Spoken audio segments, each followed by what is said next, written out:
teachers use YouTube all the time and the links and share with their students, but I didn't know if everybody knows how to use their YouTube channel and create playlists that really dig down specifically to the student learning. So you can find YouTube channels that will go exactly along with your lessons and personalize those lessons for your students. So let me get the presentation up and I'll share with you guys.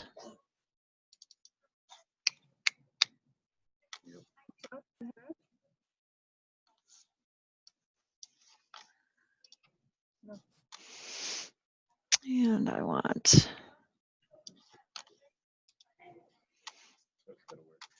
there we go. I'm kind of hearing her.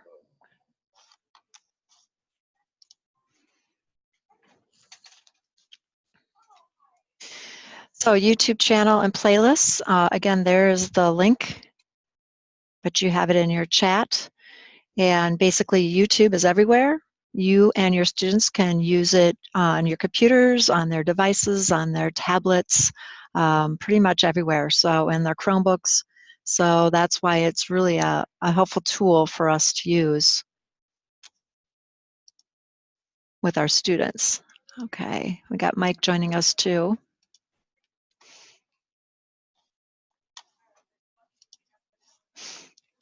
So I have this little list of the presentation, basically to level up our YouTube game. So when we just use our YouTube, we navigate around and sign in with our teacher account. That's one thing. I don't know if you knew, but we automatically have a YouTube channel just simply because we have a Google account, and Google owns YouTube, so therefore we have a YouTube account for your teacher account. And I put the ISTE standards here in purple. So if we are just on YouTube and we're consuming, we're showing and sharing videos created by other people, that's our learner of our ISTE standards. If we go to the next step and we set up our teacher YouTube channel, understand the privacy settings, high school, we don't have to worry about that quite as much as we do in middle school and elementary, but we are now designers of that channel. We can set it up the way we want to and curate our videos the way we'd like. The next step would be curating by organizing videos, sharing them, and creating playlists. So that's the designer and facilitator of us, our ISTE standards. And finally, if we are creating our own YouTube videos, well, actually, you can create videos. We'll talk about that in the session a little bit. But we can upload those videos that you create into your own channel and then share them with your students. So you can do flip lessons or just supporting your curriculum. So that leads us to the holy grail, the leader, designer, and the facilitator of our ISTE standards. So first thing we need to know is signing into your YouTube account. I've got a little snapshot here of YouTube, just the top of the browser bar. You do need to sign in. Now, you don't have to sign into your browser, but you do have to sign into YouTube, to the Google. So when you sign in there, you're going to go to youtube.com or your Google, and you can click on the waffle. Sign in with your @teachers.kusd.edu email and then your password, and it'll look something like this. And then once you are in, you're going to see your little initials or your icon up here. You'll need to actually drop down to click on this, and there it says My Channel. So once you get logged into your YouTube account, you want to click down to that. I'm going to go back and show you here. So here I am. I'm logged in here. Here's my little tree. I can go to my YouTube channel. Now, here's where my YouTube is. I didn't know if you guys knew you can move that around, but if you don't have it in that first part, it might be under More. I'm going to click YouTube. And now here's just the basic YouTube. I'm not seeing anywhere where it says My Channel. So this is where we need to go back under our little icon, and there's the drop down, and you can go directly to My Channel.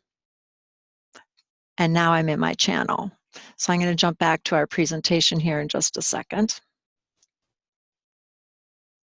When you get to your channel, they'll give you just a blank little picture here. You can name it. You can customize your channel here. And notice you've got a home, which is where this is.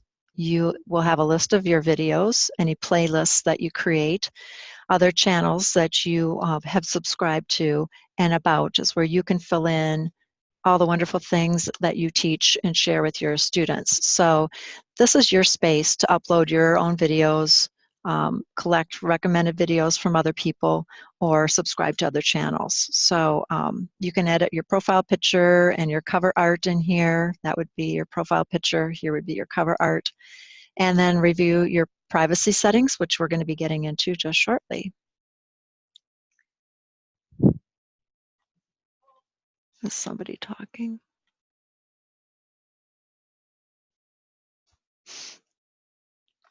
Then this is where it kind of comes in very plain. This is where we can put in our channel description. So you can write that you're a teacher for whatever course, whatever information you want to share with your students, and then click the Done button.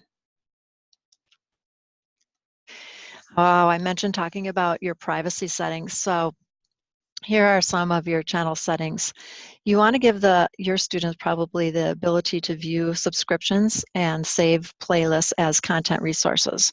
So some of these privacy settings are going to have to mimic what you want them to see. So if you want to keep all of your liked videos private, you want to turn that on. Keep all subscriptions private, you can share that out. So for example, if I wanted to have a playlist of different biomes, and I want to share that with my kids, I don't need to keep, if I've subscribed to somebody else's, I don't need to keep that private. I can keep that open. And I can keep all my playlists private. I can keep that shut down too if I'd like to. You can customize the layout of your channel. That's certainly an advantage. And your account settings, if you click on this, it really digs down into the nitty-gritty of your YouTube, and we'll talk about that a little bit more on the next slide. But this discussion tab would be important, I think, for some of you when you're teaching your kids. You may or may not want comments there. You may just want your kids to go watch that, and then you're going to have your discussions in your Google Classroom. Or you might want to do that commenting on the channel. But I, as a teacher personally, haven't found a use for that because I want to make sure that nobody's saying anything that is inappropriate, and I feel like I have more control in Google Classroom. But once we get our kids doing our digital citizenship, then maybe they'll work their way up to it. Finally, down on the bottom, please make sure if you make any changes, you click the Save button at the very, very bottom. I should pop out of here to see if anybody's got any questions.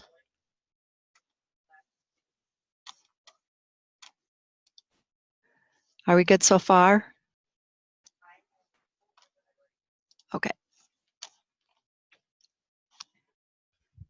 Jumping right back into it.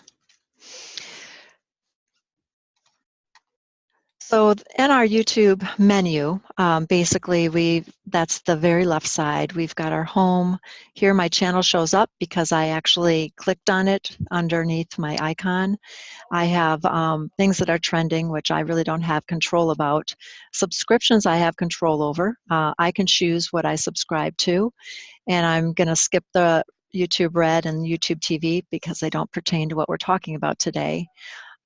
It does have a history, so if you've been out searching for things and you don't remember what you looked at yesterday when you're trying to find some things, you can look back in your history. This Watch Later is fabulous because usually I end up, when I'm looking for one topic, end up finding like 3 other things that I want to go back to at some point for other classes, and so I can just click and put it in my Watch Later. So that's a really nice feature. And then down below, I've got a list of different subscriptions that I have subscribed to. So those are things we want to talk about. The subscriptions will allow you to follow other YouTubers that are producing videos that may be helpful to you as a teacher learning, or that you want to share with your students. So if you're going to subscribe, for example, when you look under the subscriptions, there's going to be this little plus with an add to. And you notice then there's a search bar, but you can see below, I can watch this later, this Teacher's Tech subscription. I can add it as a favorite. I can add it to tutorials for tools or my Google 3 reflections, or I can create a new playlist. So I've got that one picked up. So you can create as many playlists if you like. So if I was doing just a playlist on teacher tech, I would create this playlist and put this as one of my subscription resources in there. Another good one for technology and teachers is Shake Up Learning. So then you're going to want to find that person, and that's Casey Bell. And notice how if you go right below there, she's got this little subscribe button. It tells you how many people are subscribing to her. So you can create your own personal network and have your kids subscribe to your channel if you'd like to. That would kind of be fun. They would watch your videos at home. They don't have to be at school. They get notified whenever you post new videos, which I think is really wonderful. And it's a good place to recommend channels for your students. So you can get in there and you can find out whether you want them to subscribe to a certain group. All right, so this is just an assignment. If you wish to take this on before, I'm not assigning it for you legally, but if you want to find some quality education YouTube channels that you want to follow or will use regularly with students, there's some examples for teachers and students on the next slide. Feel free to find your own, but I'm going to go to the next slide because I have a new link that just popped out today. Please remember, always preview your content on the YouTube videos and channels before subscribing and sharing. So here are a few. I've got some listed. Some are linked and some are not. But this is the site today that came out just today with 6, let me get there. 9 YouTube channels to boost classroom lessons. So if you are looking for some really good channels to subscribe to or look for content, these are really well recommended by Common Sense Media. There's math, there's science, there's TED Ed, which has everything. There's some really good ones. This is another, by heart, another good math and music video. YouTube. So that was kind of a nice thing to run across. I know we don't have much time, so I'm kind of racing through this. Also, if we want to build playlists, we can build some playlists, share your link with your YouTube playlist in a classroom. I think that's important because you can build a playlist of a unit, or you can dig down and just build a playlist of one topic. Maybe you have some math algorithms and you just want 3 or 4 choices for students to watch to see, if one of them just really strikes a chord with them and they really gravitate to that YouTuber. So you can do watch laters and favorites. Let's go into this. So I'm going to pop out into my playlist. I'm not going to customize my channel because it's there already, but you can see this is my home. I've got a list of different videos that are all in my files in my channel. If I go to playlists, notice how they are set up. I only have one video in my educational technology because I've just started it and I haven't added to it. I've got 2 videos in my Google playlist. I have 7 in my Infinite Campus playlist, 11 in Google Sites, and so on. So let's take a look at our Google Sites. Notice how the video will play here, but you have a list of the playlists to the right. And so students can watch and jump right to the next one. If you just let it go, one will play right after the other. Students will have some control. And I just want to show you this little blue line. This is going to be in my presentation a little later. Down below the video, it has this little blue bar. It says video not approved for teachers.kusd.edu. And if you scroll over, then there's an approve. If teachers are planning on sharing this with their students, you're going to want to make sure you approve that so they are able to access this no matter where they're at. High school, we don't normally have to worry about that under 13. There's a different method for elementary and middle school teachers if they do this, but high school teachers, just approve the videos that you are going to be using with your students. This will ensure that they will have access. All right, I'm going to pop back. So that's kind of my playlist. I'm going to hit YouTube to jump out of here.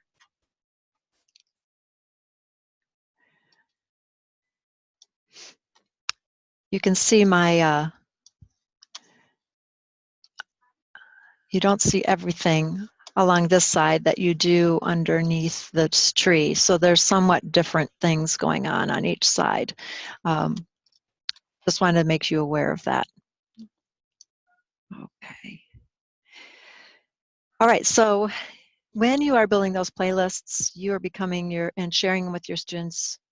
And if you're creating them, you are now a designer and facilitator.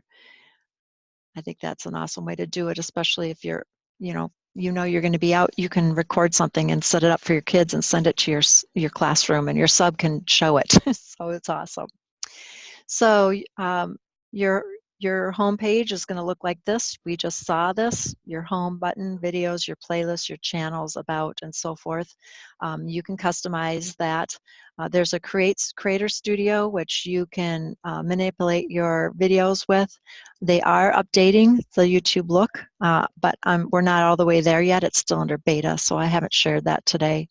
Let me just jump into some options if you want to create your videos. So if you're using an iPad, these top three, the Screen Chomp, the Do Ink, and the EduCreations are really good products that you can use to make a video for your students and show them how-tos or explain something. If you are doing something on the computer, the Screencast-O-Matic, the Screencastify, and iMovies are also good choices depending on what your tool is. And you see that they're listed underneath whatever tool that you're going to be using and your options. So there are very many more, but those ones would be good ones to start with that I know we have in KUSD. Oh, I want to go to the other way. So I already talked about that, sharing your YouTube videos with the blue band. Again, you need to make sure if we're going to share that with students that you have that approved. And then if we want to just share the link, for example, in our Google Classroom, underneath the video, there's going to be a share button. And if you click the share button, that will usually open up this bottom area down here. So then you'll have the link there. Something I discovered about a year ago was you can, if you don't need the whole video, YouTube has done this little cool start at with a little timestamp. So you can check the start at, and you can tell at what second or where in that video you want it to start recording, and or where the students will start to view it. And then just share that, and notice how that 27-second time slot is put right at the end of the URL. So if that's shared with the students, that's where that video is going to start. So I think that's a really handy thing for teachers, because sometimes you don't need the whole 5-minute video. Maybe you just need a minute and a half. So you can control where the students start your video. Just take this little area, that HTTPS through the seconds, copy that, and you can paste it in your Google Classroom, into an email, your websites, your blogs, your newsletter, whatever it is that you're using to communicate with your students and your parents. So there are some YouTube restrictions. basically the ones I just showed you about approving is one of the big ones. There's a link to our instructional technology website with the YouTube restrictions. I'll pop in there right now real quick.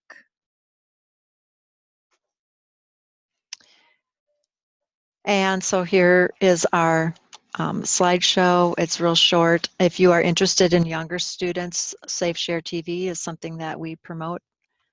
Here's our high school. This is elementary and middle. But basically, only high school teachers should approve videos. So we don't want the elementary teachers approving videos. It doesn't matter because their students aren't watching that without them anyway. So just make sure you view it before you share it with your students. And all of that. If you have problems with the sharing, your ITT and your LMT are going to be your best resources. So that's it in a nutshell. I was trying to be respectful of time. I don't know why my updates are happening right now. How embarrassing.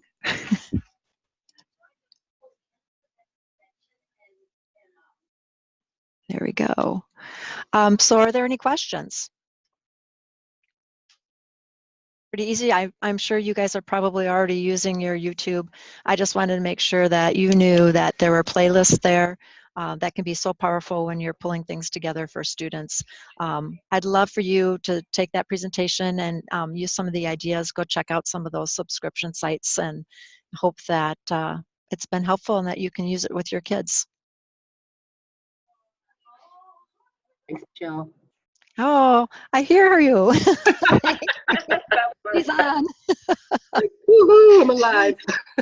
Okay, I know it was fast and furious, but again, if you have any questions, certainly contact me. Your ITTs are fabulous people too, they'll know, and your LMTs. So I'm glad you jumped on. Thank you for showing up and have a good cold day tomorrow. Yeah. Everybody stay warm. Yeah, do. Stay warm, be safe. Bye-bye. Bye-bye.